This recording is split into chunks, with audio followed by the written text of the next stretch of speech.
Good afternoon, everybody. Welcome back to Other Minds and Hands. My name is Corey Olsen, the Tolkien professor, joined as always by Maggie Parke, and we are here today. Is our 50th episode of Other Minds and Hands. We meant to bring party hats. I forgot. Yeah, I did. I totally don't have a party hat. Yeah, welcome. So good to be back with you guys again today. You know, today we want to mostly just kind of reflect today, because we're at 50 episodes. We're also a little over a year in. It was a year ago now. It's August now. A year ago, we were in. We were talking a lot about Rings of Power, getting ready for that as it was about to launch. We were beginning Rings and Realms. We're about a month away from when the from the trailer first dropped for Rings and Realms. Yep. So a lot of the work that we've been doing together, Maggie with Signum Studios and stuff, kind of goes back to about a year ago now. It was, a year ago now that we sort of had conversations to start doing some studio stuff together. So you told me to go to Studio Lab and find that guy, Ben Davis, and exactly introduce yourself, and here we exactly. are. Yeah. So it's been. So today we're gonna be reflecting a little bit on where we've been, what's been going on the last year, and what we're kind of hoping to do, what we want this broadcast to be. So like the initial impetus of Other Minds and Hands was just to have a place where you could talk about adaptation, and it was designed in part to create a kind of shelter from from spicy internet discourse, right? But not just a friendly space, and not just a place where we're not going to be yelling at anybody here, but really to be going out of our way to saying, Maggie, I think of a phrase that we've often used when we talk about this was one of the sort of the guiding principles of Rings and Realms.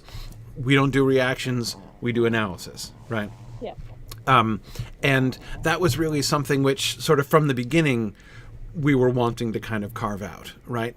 Too often when people are responding to adaptations or wanting to talk about adaptations, like the discussions about Rings of Power that was happening a year ago, over the last, between a year and, 16 months ago, through last summer, it was a question of people. There wasn't an opportunity for people to have this discussion without having to be terrified. Be terrified to be forced into take some kind of stand or be bullied about not taking the right stand or whatever else. And the kind of thing that we've wanted to foster and encourage from the beginning has been simply a sort of intellectual curiosity, right? And to really stop and think through what it means. How do you... So, I know one of my goals, one of the things that really led me to say, okay, I really want to start another broadcast channel about this, is perceiving again and again that the discussions that were being had, when people were asking the question, or not even asking the question, when people were making comments, often inflammatory comments, right, about the Rings of Power and its relationship to Tolkien and the Tolkien corpus, I found continually people saying things that just didn't make sense. I don't mean saying things I think were wrong, saying things that didn't make sense. Things like they're ignoring the text. And I'm like, wait, hang on. We have to stop and rewind. There's so much that we need to do to establish what are we even talking about? How do we even talk about this? And before we can even say, I have an opinion on this or that, can we clarify terms? Can we try to sit back and the way that when...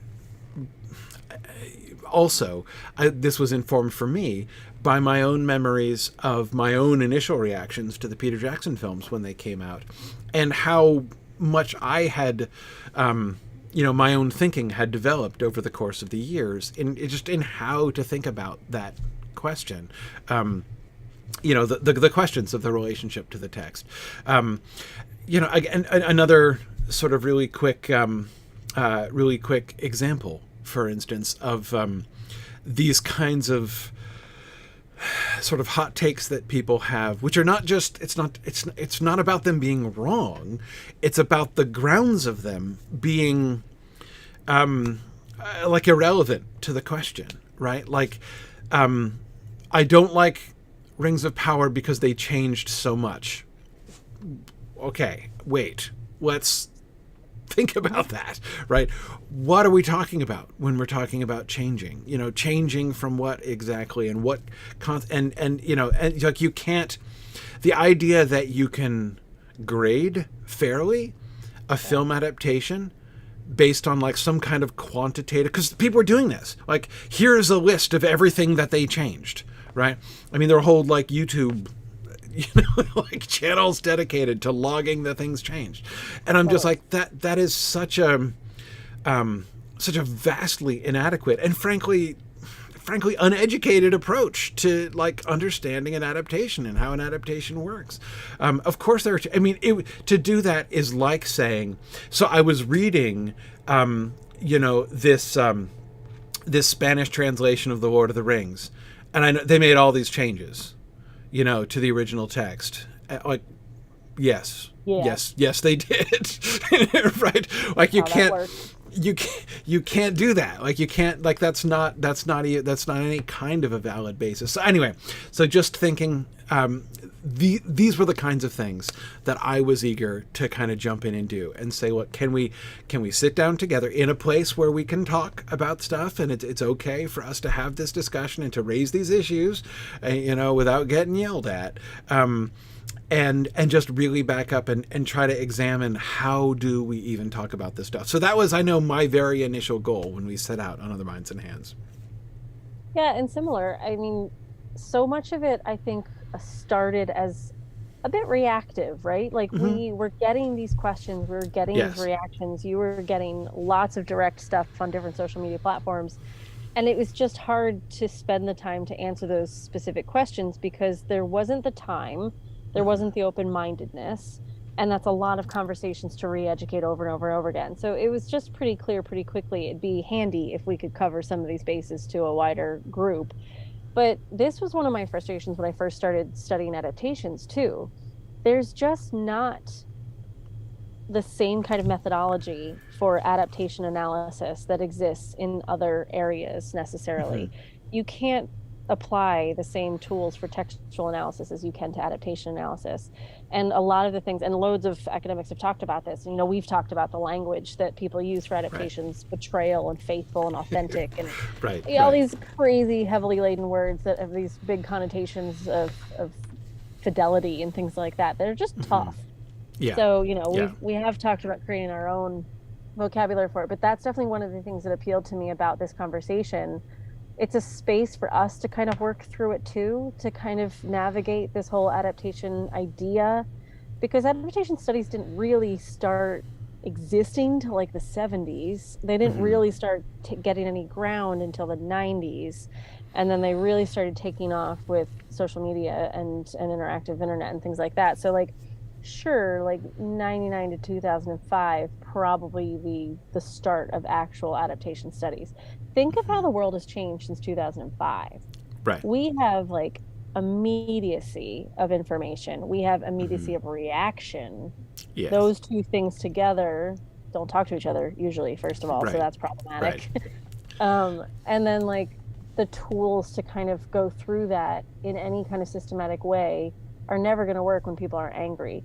So I loved that we were, I don't think we were really organized. We were just kind of trying to react a bit and discuss a bit and say, yeah, there is something that we need to talk about here. Let's start that conversation and provide some analysis.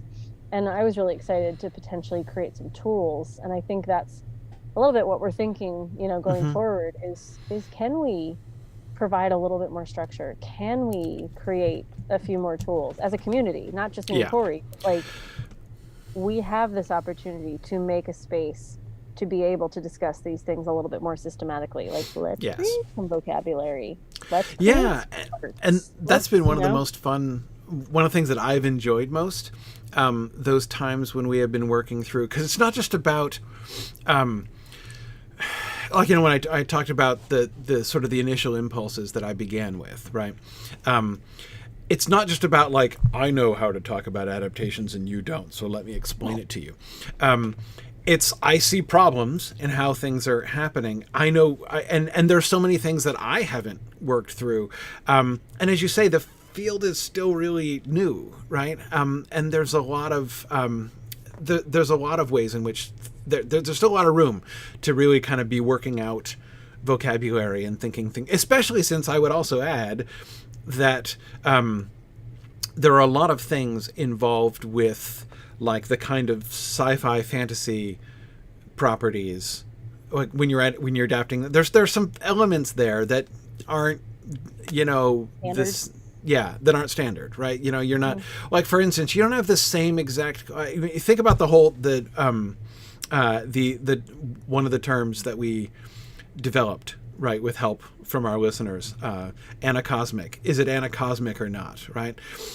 To some extent, you can ask that question of an adaptation like Gone with the Wind, but it's not the same kind of question, right? You know, I mean, you could make a similar kind of argument. You know, is the adaptation true to the world that is built within the original novel? But it's not the same question as when you're talking about a created world like Middle-earth or Dune or something like that. So there are definitely some things that are, and so even apart from the fact that, like, adaptation studies and stuff is still a relatively new field, there's also the fact that our specific interest in it is in this particular subset, which often just does not get as much attention as other elements of it. So anyway, so we but was also a really cool opportunity to kind of have this space too. Like, I remember the first time I gave a paper, well, I mean, I gave papers at conferences, and that's very different to give. It depends on your conference, right? Right. I gave a paper at LeakyCon, which is a Harry Potter convention. Right. Yep. Yeah. That paper at LeakyCon was like the best paper I'd ever given, game changer, because you didn't have to cover all that base information with people. You didn't have to educate the room on, like, the core content. They already had that. They're like, we know, move on. Right. So similar with this crowd, like, we all have this kind of common language. We understand the core content, so all of a sudden we have this really beautiful shared reference point. And obviously, you know, you've learned over this year that I don't have the knowledge that Corey has in terms of text, but we learn from each other in that, and can refer back to these things. And I remember the film super well, so you have these, like, beautiful spaces where you can refer to things with each other and work through some things. That's cool, you know, like, that's a rarity unto itself. So I think that's been really fun to kind of have that shared space and this welcoming community to start to develop some of that ability to address this stuff that's just hard to address for a myriad of reasons. So I would love to take I would love to look at the stuff that we've been building and discussing over the course of the year, the kind of, because we've at many points either had a whole episode where we're focusing on a particular concept that we're trying to work through, or things will come up in the context of discussing a particular adaptation that we're talking about. One thing I would love to do, but which I will say before I even identify it that I don't have time to do myself, is go through the discussions that we've had and begin building a kind of glossary. I would love to have, I would love to be building over the course of our discussions. I've loved our sort of free range discussions, and so many wonderful things have come from that. But it would be wonderful to be able to build a kind of handbook, a kind of, like, here's the other minds and hands, sort of like approach to analyze both vocabulary for talking about, I think to have a glossary, right, of useful terms that help us to be able to identify and discuss particular things. In addition to glossary, to have a set of, like, here are important questions, right? Here are important questions to be asking. Maybe alongside, here are less useful questions, right? Or at least questions we don't want to begin with, right? Yeah. FAQs and why we're not dealing with them. Exactly. Yeah. So, because I think that we can, it's not that I think what we would do is build like a rigid kind of system, but if we could establish that kind of we have been establishing, we just haven't systematized that kind of a framework of useful vocabulary and useful questions that offer a really good and constructive way to begin and to establish conversation about adaptations, which we can then apply as we move forward, because there are a lot of opportunities. Once we have that, and then we can kind of be refining it as we go, to have that kind of a framework which we could then consistently apply to things as they come, because there is so much that is coming, even just in the Tolkien adaptation world. Like we are entering a really, really exciting time of Tolkien. I mean, exciting in one way or another. It's going to be exciting. Not everyone will enjoy it, but it will be exciting. Right. There will be lots for us to discuss. Exciting. Lots There's to be discussed. New content all the time. Yeah. There absolutely is. I mean, we are. I gave a talk on this at the ZenkaiCon when I was there in the spring. What I expect to see is a kind of arms race. Like this is something I think that people don't talk about enough with the Embracer Group and Amazon. Basically. So Amazon has purchased the rights to streaming Tolkien content, and Embracer has purchased the rights to video games and to feature films. Right? The feature film versus streaming TV show. I think there's going to be like a media war there, basically, to say, because Amazon is literally bought in, right, on the premise that streaming TV shows is where the future is. Feature films are in decline, and streaming TV is where the future is. And this, I believe, is why Amazon easily could have outbid Embracer for the rights, but they did not do that, right? They chose to not do that. Therefore, Amazon has kind of put their own flag in the ground and said, we think that streaming we don't even need that. We don't even need the film stuff, right? So what I expect to see is something like not a turf war exactly, but a rivalry between the two of them, where the feature film, the Embracer backed feature films that are coming, of which the War of the Rohirrim coming up relatively soon is to be the first, right? Where there's going to be this whole new line of films that are going to be trying to be proving that the feature film is still a good mode for adaptation there. And then you've got Amazon in the Rings of Power, and I think I expect others besides the Rings of Power, or in addition to the Rings of Power, are going to be trying to show that no, streaming TV is where it's at. And I would not be surprised. I don't have any inside information on this, but I would not be surprised if the Tolkien estate basically waits to sell the rights to the Silmarillion. That will happen. Now that Christopher's dead, that will totally happen. There will be film adaptations of Silmarillion stuff. But which mode is it going to be in? Whom are they going to sell it? Are they going to sell it to Embracer, or are they going to sell it to Amazon? And I think they're kind of waiting to see how is this, streaming TV versus feature film thing gonna pan out before they make that choice.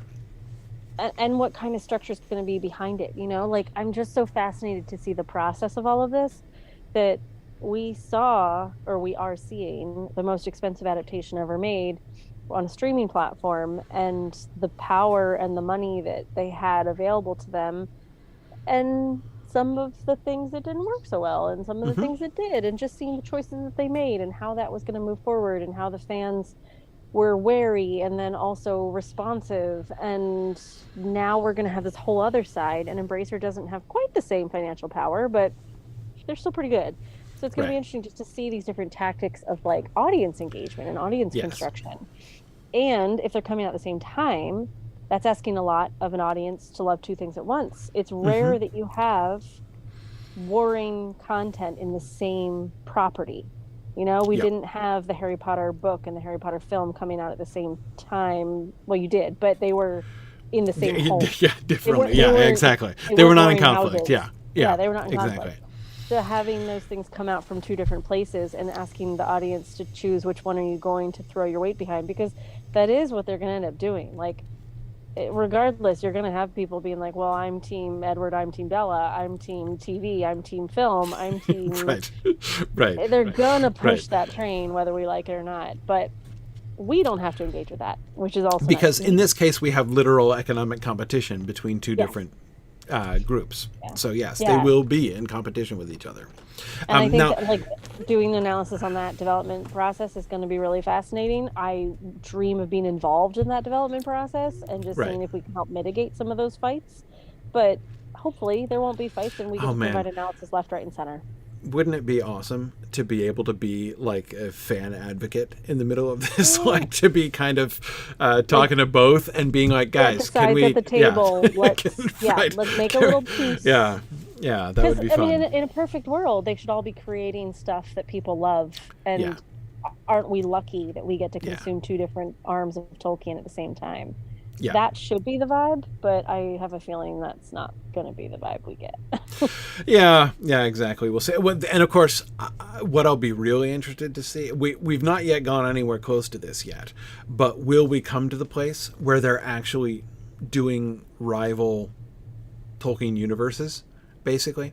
Like, so far, nothing they've done has overlapped, right? Right. And I will say, the Rings of Power is being pretty careful to be consistent.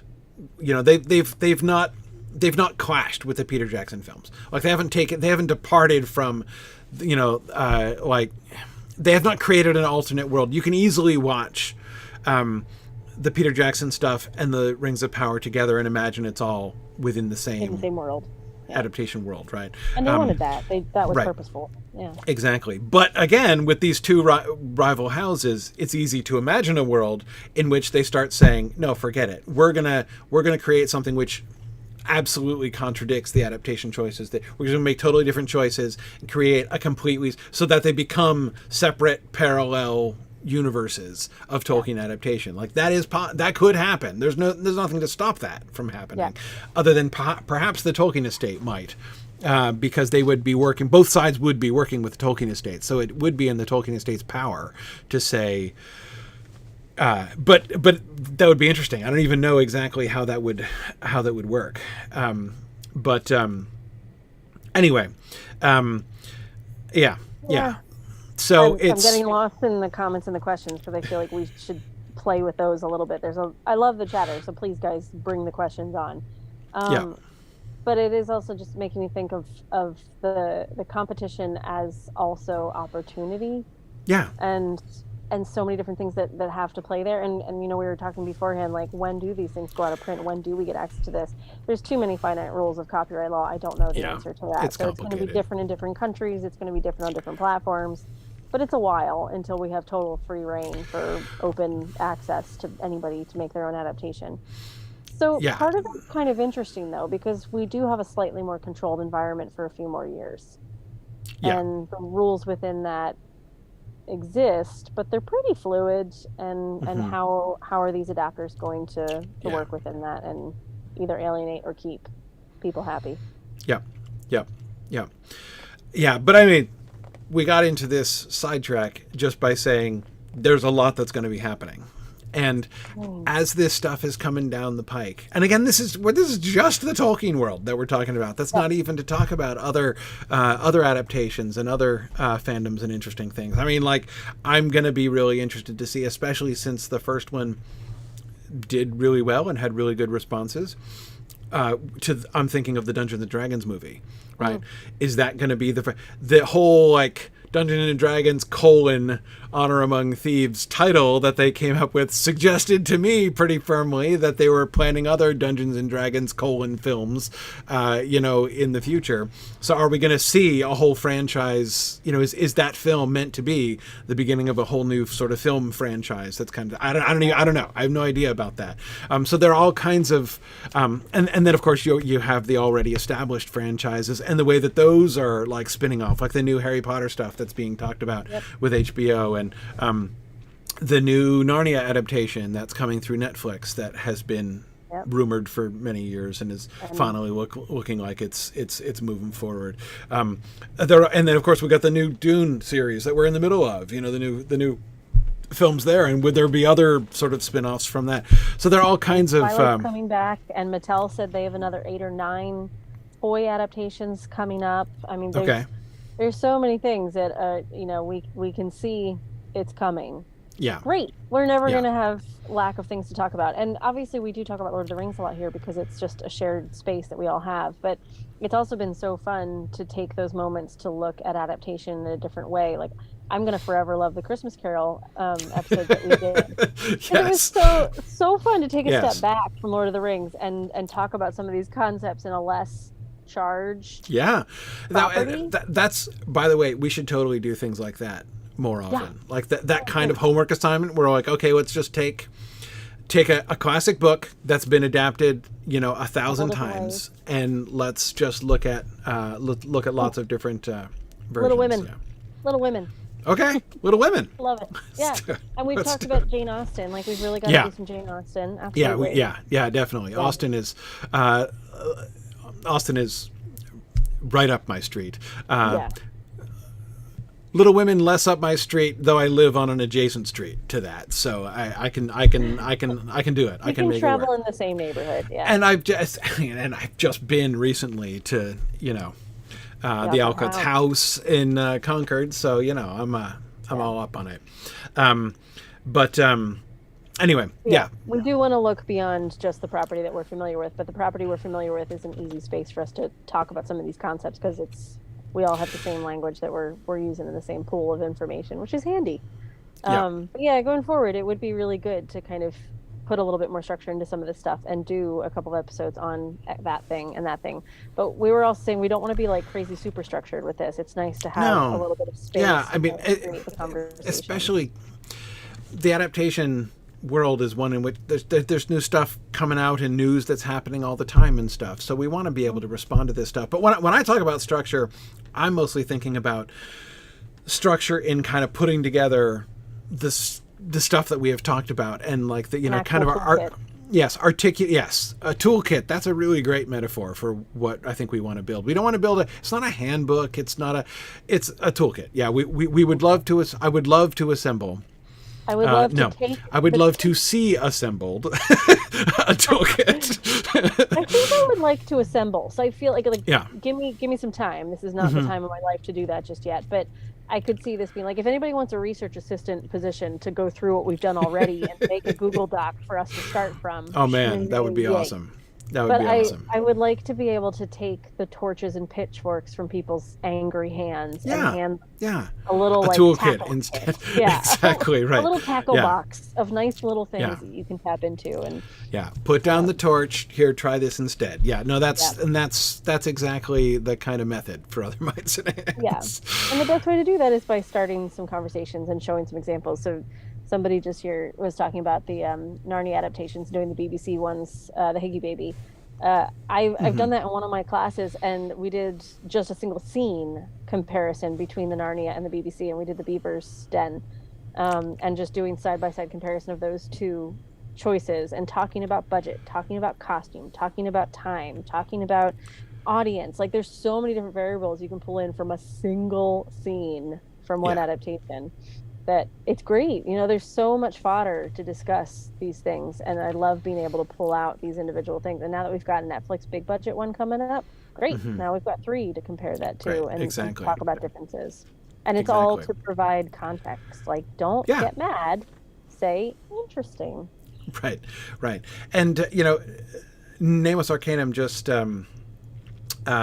just said, it's assuming the angry people are arguing things in good faith. This, honestly, is one of the things, again, this is back to one of the things that I was interested in from the very beginning, is one of the things that I was finding in the initial discourse and all of the angry people and all of the trolls as well, about the Rings of Power. One of the things I wanted primarily was to differentiate between the people who are interested in thinking and talking about things and the people who just want to yell at folks, right? Because it's a hobby for some people. Exactly, exactly, and that's like, there's nothing that can be done about that. But that's fine. Like, so, Nameless Arcanum. The point would be, if we have a toolkit to hand to people, and like a table to invite them to, like here's some tools that we put together that will help. Have a reasonable discussion. If you're interested in the relationship between this and the book, here are some ways to think about that will be helpful. And here's an opportunity to discuss it together, right? Yeah. If we can present both of those things and somebody is like, no, I'm not interested, I don't care, then well, fine. Like, then we know where we are, right? Yeah. But that was exactly the thing, is that I was finding that there were people who, and this is one of the reasons, by the way, that I've always been very, very slow. I'm very, very slow to block people on social media. And it's one of the reasons that I'm very, very slow to block people on social media, because I have frequently found that people who do in fact sound exactly like trolls are not necessarily trolls. They're people who, like, this is the vocabulary that they have, know? Exactly. And so they're using this vocabulary, but like they would use other if other were available to them. And so having this invitation where we're so like the mere fact that somebody is holding a torch and a pitchfork doesn't make them the enemy, right? If those are the only tools that they have in their tool shed, then that's what they've got, right? So yes, being able to offer tools instead of constructive tools instead of destructive tools. Sometimes those tools come from a place of love. They're scared that somebody's going to mess with their perfect story, and I get that you're defensive, but if you're able to offer them some opportunities, and if you turn to academics, like we said, it's a fairly young field and it hasn't kept up with the digital world and all the different ways that stories are told now. So it's hard to find those kind of tools and find space where it's agreed upon and spoken about plainly. So it would be lovely to be able to develop some of that and put that out there. We'll work on a toolkit, guys. Exactly. And again, none of this is, and this is one of the major things that I don't know what the prospects are of ever making an impact in this direction. The thing, I go back to the all of the discourse, not just about the Rings of Power, but about me, right? Me being accused of being a shill and everything, because I wouldn't say it was horrible, right? If I didn't say in advance that it was horrible, then that meant that I was advocating for it. And if I was advocating for it, it was obviously because I was being paid, right? So, like, it doth follow as the night the day that I am a shill. None of the things that we're talking about, when we're talking about toolkits, when we're talking about discussion, none of this has anything to do with liking or not liking something, or even approving or not approving something, right? What it is about is saying, if you're going to disapprove of something, like if you're going to say the relationship between this and the text is like problematic, right, then ideally you want to be making an informed and not an ignorant statement about that. So one thing that we want to do is to help provide tools to inform yourself, to think about that in a more, to do better analysis, right? Not just reaction, but analysis about that, so that you don't end up looking a fool. Like, that's, again, this is not to say you have to change your opinion. It doesn't mean like you have to like it. You have to like the films, or you have to like the show, or any of that stuff. And again, so frequently, this is the thing that I kind of despair on. The thing that I sort of despair on is getting people to understand that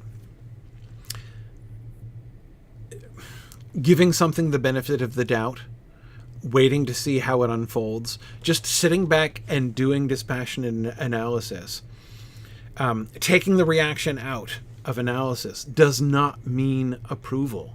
And it doesn't even mean enjoyment of the thing in itself, right? I can do analysis and enjoy the analysis of a thing that I dislike and don't enjoy at all, right? But that kind of distance, right, is, and again, people keep mistaking like intellectual distance for approval, because there's the tendency to have this kind of binary approach, right? The binary approach between like either you either love it or you hate it, and if you're not hating it, that means you love it, right, and endorse it. Yeah, I don't know. Yeah. I'm laughing because I just had this conversation with a friend of mine and about the Barbie movie, and there doesn't seem to be a lot of tolerance for middle ground. No. And I don't feel the need so much anymore to say I loved it or I hated it. I loved these moments. I wondered why they did that way. I thought that part was really cool, and it didn't resonate with me, but maybe it's because of my background not playing with that toy, or whatever it happened to be. There doesn't seem to be a lot of that space. It's like love, hate. Yeah. So being able to work in that space is kind of cool. I blame Siskel and Ebert. Yeah, up or down. I do, up or down, thumbs up, thumbs down. And I'm a little bit joking, but I'm actually kind of a little bit not joking. Like, I do think that the roots of the current internet reaction culture is in the reviews, film and TV reviews. That ultimately that culture of, I am going to get onto a media outlet, whether it's a TV show or, like Siskel and Ebert, or whether it's, like newspaper reviews or whatever. And Tomatoes, Metacritic. Right. I'm deliberately talking about back in the day, like back in the 70s, 80s, when, because it wasn't like, there were always critics, right? There have been critics as long as there have been movies, but this culture of well, let's see what the reviewers say. And this idea of, it has to, your job, right, is to give a reaction in which you say, again, thumbs up, thumbs down, like the Siskel and Ebert thing, right? Is this worth seeing? Is this not worth seeing? I'm going to tell people whether or not this is worth your time, right? Don't bother seeing this. And I don't have a problem with that concept, because that's how a lot of people decide what movie they're going to go see. So in a purely practical sense, if you find a reviewer that you often agree with, that can be a really handy resource to say, oh, I like that reviewer. I'm going to see what they said about this movie, because if I have to decide between these four, I guess I'll go with the one. But most people don't go to that level. They're just seeing the numbers, or they're just seeing the Metacritic score, or they're just seeing the Rotten Tomatoes score, or the thumb up, thumb down, whatever, and making a decision based off of that. But so many factors go into that. You never know who's being paid off. You never know who's being schmoozed. You actually don't know who the shills are sometimes. It seems like a really reductive way. I'm going to take their opinion before I form my own. Doesn't seem like the best process for engaging with a piece of media. So unless you've actually put the work into knowing the reviewer, I find the whole world of reviewing ridiculous, because I don't want their opinions before I form my own, And I feel like, but I feel like that world is the parent or the grandparent of the modern internet. I'm going to be the first with a reaction show that comes in and tells everybody this is awesome or this sucks. I want to lead one or two of those, one or the other of those bandwagons. Yeah. Right. And I want to make sure I'm always the one that's controversial and scathing. And right. And that's where, snow warning, what you were just saying there on Twitch is exactly right. Snoring says, sometimes a misunderstanding would take more effort and understanding to resolve than one or either party is willing to give, especially in spaces where conversations are fleeting, and social media where people chase engagement and approval are real poison for intellectual honesty. Yes, and that's basically, that's why the thing that I have been, myself personally, been trying to say and been trying to get people to understand, they keep wanting to, I am not playing that game. like I am doing intellectual analysis, which means I am not, but stop asking me to take a stand to play a role in a game that I fundamentally refuse to play. Yeah. Right? Like that's the and I won't play it because of that. Like intellectual honesty, that's the important thing, like to be able to do. And not to mention, it's just like, for me, it's just selfish. Like that's what's fun. That's what I enjoy. I don't like hearing people spouting off rant, about stuff. I enjoy analysis. So I'm, one of the things, so it's been one of the things that has been, again, it's been a defining element of Other Minds and Hands from the beginning, is stubbornly to mark out that ground and say, we are not doing this. This was hard with Rings and Realms, because people kept wanting to put Rings and Realms into the, like to compare it to other like reaction shows. And we're like, yeah, but that's not what we're doing. Like it's not even designed to be a reaction show. And they were annoyed that that's not what we were doing. They wanted to file it under that these are the shows that love Rings of Power. These are the ones that hate it. And it's like, that's not what we do. We're trying to. It's one of the reasons why, from the beginning with Rings and Realms, we made the deliberate choice. So, of course, everyone will remember the Rings of Power is coming out every week, right? And so it could come out every week on Fridays. Well, Friday at midnight, and we didn't drop our Rings and Realms episodes until Tuesday at the very earliest, Wednesday, sometimes even Thursday. And that was we made this choice at the very beginning. On purpose. We're like, we are going to release our episodes at the end of the 1 week cycle, like after it drops. Not just because there were some practical reasons behind that. I mean, what we were doing was a little more complicated. Yeah, we're not just sitting down in front of a webcam and starting to talk, the minute after the show stops. But it was more than that. That was a deliberate choice. We don't want to be part of that. We don't want to be in the same world as the people who are like, here's the first reaction to, they're like, that's not what we're doing. So. And I mean, I appreciate those people, because that's especially the ones that we worked with in our circles, that there were some really beautiful things coming out immediately, and it provided that kind of context and community. Mm-hmm. And I think that's really vital to something like the Tolkien fandom. To be able to engage is great. To be able to fight and be mad is tough. So it was really nice to be part of the end of the cycle, again, for the practical reasons, but also because we led right up into the release of the next episode. Right. So you'd have 2 to 3 hours, because that's what we do, 2 to 3 hours of analysis kind of prepping you for what you're going to see next. And we didn't know what we were going to see next either. We never got any kind of pre-screener except those first 2 episodes in New York before they came out. Right. But like all of it was just immediate go, but and I don't know if we ever shared with you guys the process either, but like Corey would watch the show a couple of times and send bullet points to me and Ben, and by the time Corey had seen it a couple of times, I had woken up in the UK and would then watch it a couple of times with his bullet points in mine. It's like it just became this wonderful machine. And it was a machine. We had a framework. We had a structure. We just didn't have the content to hand. So once you had the content, it could fit into that structure. But that's hard to come by. We kind of made it happen because we had a format with Rings and Realms, and we had a format with Rings of Power.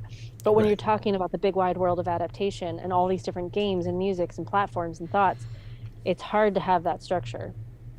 I don't have an end to that sentence, but like that's kind of what we're talking about, of like, I would love to develop some of that structure. It could take us 10 years, but again, have you met us? That's what we do. Right. It is. Yeah, but I would love to be able to provide some of that in the toolkit, so we can say, all right, what are our bullet points here? Let's look at XYZ. Anyway, long projects are our jam. You're right. That's exactly it. Yeah. No, so we are prepared to be patient, but it is one of the things that makes Other Minds and Hands different from like my other long projects, is that there isn't like a I mean, I can tell you, we can project, the projections sometimes change, but I can project and tell you, probably about what I'll be talking about in 5 years in Exploring the Lord of the Rings, right? Let's see, 5 years. hey, we might get to the Two Towers by 5 years from now. Who knows? But anyway, with Other Minds and Hands, who knows what we're going to be talking about in 5 years, right? Other Minds and Hands is much more dynamic because it's responding to, stuff that's coming out all the time. And so, again, where I think more sort of system would be helpful is in that toolkit, right? To have a sort of the more we can be having a sort of a useful, clear, and constructive set of questions to be asking. It'd be awesome. Wouldn't it be great to have just here's a set of questions we're going to ask of every adaptation. Yeah. And it's not about we're going to be scoring them and everything, but these are the conversations, these are the important discussions. Here are the important analytical questions to ask, and then particular adaptations will raise other issues that might not be universally true of everybody, of every adaptation and stuff, right? For instance, I'm thinking, I just mentioned the Dungeons and Dragons movie, the way in which the Dungeons and Dragons movie, as an adaptation of the Dungeons and Dragons phenomenon, there is not only the primary content generated by Wizards of the Coast in the D&D world, but there's also the whole player role-playing game experience that's also kind of folded into that as well. And so how and in what ways or to what extent is that element going to be brought in? That's not a question that you would ask of a Jane Austen film, right? So there will be and I haven't seen Barbie, by the way, but there are obviously other questions. As when we discussed the Lego film a little bit, there are other kinds of questions because that's a different kind of adaptation than this is. So yeah, and different platforms and different people, and it all just depends. A radio drama is going to be real different than a graphic novel, which is going to be real different than a game, which is going to be real different than a streaming, which is going to be real different from a feature film. Yeah. Also, Mithluin, I'm copying that. So, copyright. That's excellent title. Adaptation Analysis Toolkit, finding out what matters in these adaptation choices. Yeah, that's kind of what we're talking about. What does matter? And a lot of it is personal. I know we're saying there's a lot of analysis, but it's okay if you're more interested in X or Y. Sure. And so more interested in A and B. I do have, I think, a more emotional reaction sometimes immediately than Corey does, because I'm still learning to kind of take that step back. But I also find what I'm emotively reacting to is what I want to spend time being analytical about. So that's cool. Let's find those pathways. But yeah. And I'm not dodging the party hat discussion. I forgot mine. I scanned the room before I sat down, and I was like, there's not even a tiara down here. I've got a ring light I can play with. That's about it. Yeah, no. Yeah. I don't have I don't have a good party hat either. But yeah, anyway, so this too, yeah. So I look forward to our building the toolkit, the set of questions that we can then apply, and then the more we can work them out. So the first stage in the next sort of part of our life here, I think, should be trying to establish, coming out with an initial, draft of that glossary and those questions, and then practicing them, developing them, refining them through application. Right? Let's do another project. Let's pick something. We can pick we still haven't talked about things like the Bakshi adaptation of the Fellowship of the Ring, for instance. Right? We could talk about that. We can also do other things let's pick, just like we did with Christmas Carol. Let's take Pride and Prejudice and let's do a Pride and Prejudice discussion. Anyway, there are lots of. I think that's the way to think about it. I thank you for that. I feel like we just had some action points from this board meeting. Yeah, exactly. All right, exactly. So our next step, everybody, is to start thinking about the questions we would ask of an adaptation. Yeah. And that's going to take us some time to finesse those. But if we start throwing out those questions and compiling a list, and then Corey and I can pick different things, and you can feed in suggesting what you want us to do, we use those, and we revisit every couple of weeks or months and say, did those work? Do we want to keep those? Yeah. File them away. Yeah. And the best way to is road test them. Let's road test them and see how they get refined through actual discussions of different adaptations. And then, of course, we have stuff coming out too. So there will be other stuff to discuss, things that we see. And I do want to be a little reactive to some of that, because so much of it matters to us in our community that it's fun to be able to be a voice in that conversation. So yeah, I definitely want to make sure we're aware of the stuff that's coming as well. And I just think back to like those early days of discussing the posters that came out, and being able to be analytical about the posters for Rings of Power and having that take a couple of hours to look at images. Like, that level of depth is really fun, and I want to be able to respond to that. But that doesn't mean that we can't use the same kind of analytical process when looking at some of those things in the same way that we would looking at a film that we had planned to discuss, a couple weeks ahead of time. Right. Yep. Fun. Yeah. Yeah. Fun. Awesome. So, is there anything that we would need in our toolkit besides our questions and our glossary? Would there be like a list of? I'm thinking that they're like a list of like, well, principles isn't the right word, but like a kind of like basic, like core, because there are some things which are just, well, I'm going to say principles again, but like basically principles that you kind of have to bring to it, right? Because if you're not willing to, do a thing like the questions, you're not going to even be in a space to answer the question if you're not able to. Sorry, I have a dog here. I figured that's what it was. Yeah. I feel like mission statement is almost kind of right. Like there's something along that kind of thinking. Yeah. Well, we would need to have kind of an introduction, an abstract at the beginning or something that's like, we welcome you into this space of our friendly toolkit. However, you need to be kind and lay down thy torches. Right. So some kind of. So yeah, now I can't gesticulate because like the dog is she always does this. Like, she assumes I'm doing something with her when I gesticulate now. But anyway, yeah. But I think it's not just a single like mission statement or something like that. It's about starting premise. Yeah. Well, a list of like. Guidelines. Maybe guidelines is the better way to talk about it, because it's not rules, right? But there are certain basic premises, because it's more than one. It's more than just like an outlook thing.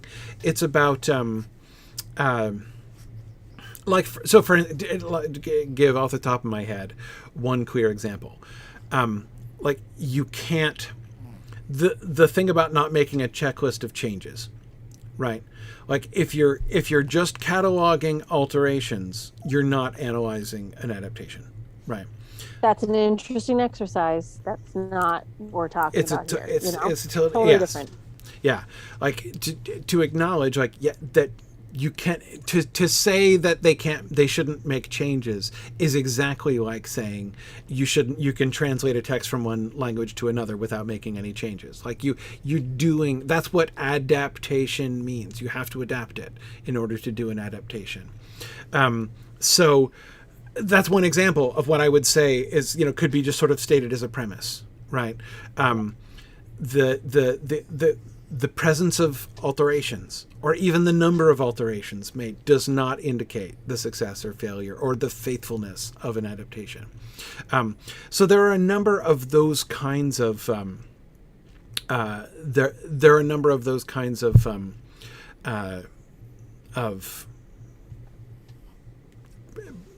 guidelines, principles, right?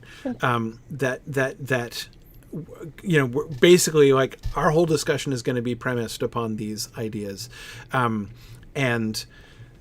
you need to be willing to let these things go to acknowledge, like, yes, changes are going to be made. Now let's talk about the changes, and we'll talk about how to do that. Anyway, I do think that there's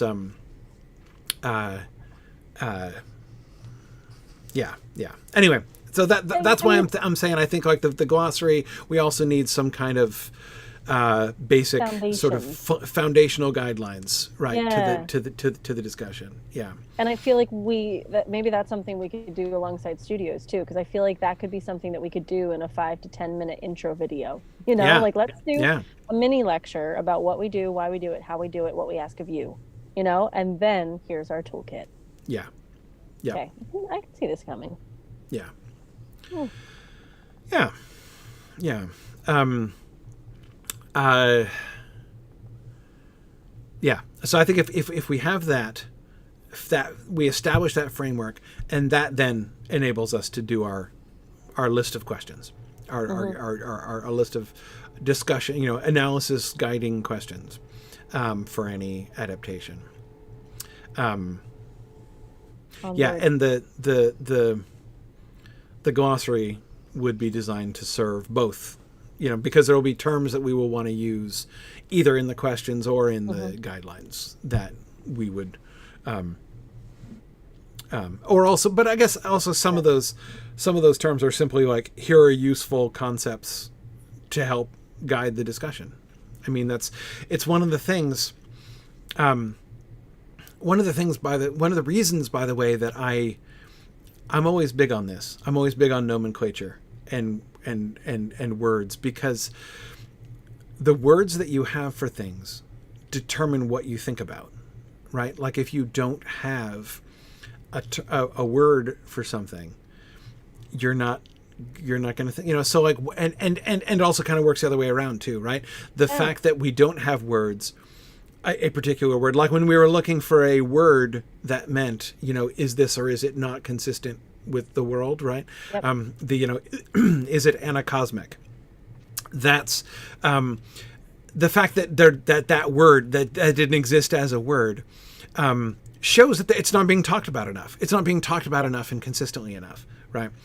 So it kind of both sort of goes in both directions there. And that the main words used for adaptation are those heavily charged emotional ones. They're not the right words for us, because we're not talking about fidelity and faithfulness and betrayal. We're talking about what we're talking about. So yeah, creating a different glossary. So I think some of it might be my own homework, or anybody else who wants to join with me, is kind of revisiting some of the adaptation theory that does exist, and what are some of the challenges that we have with it.